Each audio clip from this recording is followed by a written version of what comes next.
Shalom, shalom. Que Dieu vous bénisse très, très, très, très abondamment. Nous rendons grâce à Dieu pour cette troisième semaine dans laquelle nous entrons par rapport à notre mois de jeûne et prière qui n'est rien d'autre que le mois de janvier dans lequel nous sommes. C'est le premier mois de l'année et donc à l'église, à l'église des disciples, nous consacrons ce mois à jeûner et à prier afin de recommander l'année entre les mains de notre Dieu. Nous sommes au début de l'année et plusieurs cours de part et d'autre. Ceux qui sont dans des sciences occultes, c'est à cette période-là que, n'est-ce pas, ils font leur rituel afin de bénir leur année, afin de préparer leur année. Ceux qui sont dans d'autres courants de spiritualité, d'aucuns vont faire des bains, d'aucuns vont rencontrer leur chaman, d'autres vont rencontrer leur prêtre afin justement de préparer l'année justement qui... Donc c'est le moment où chacun s'attelle afin justement d'aller voir son prêtre, afin d'aller voir son chaman, afin d'aller voir son autorité spirituelle, afin de préparer et de consacrer l'année dans laquelle nous sommes. Encore plus, d'abord nous sommes dans une année électorale.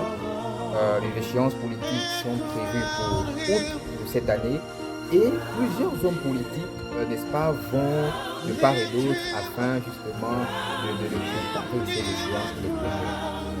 Je voudrais dire deux ou trois choses par rapport à ces échéances politiques. La première chose que je veux dire, c'est qu'il y aura beaucoup de surprises. Il y aura beaucoup de surprises pour cette année électorale. Dans le monde spirituel, il y a plusieurs schémas qui font en sorte que des gens seront surpris. La deuxième chose, c'est que ceux qui sont actuellement au pouvoir élevés en dignité ne s'enorgueillissent pas. Que ceux qui sont actuellement au pouvoir fassent preuve d'humilité. Qu'ils ne pensent pas que c'est acquis. Qu'ils ne pensent pas que ça va forcément se passer comme les années précédentes ou comme les échéances précédentes. Qu'ils ne pensent pas que c'est acquis. Mais que véritablement, ils fassent preuve d'humilité envers le peuple. La troisième chose, c'est qu'ils fassent preuve d'honnêteté, ce qui gouverne.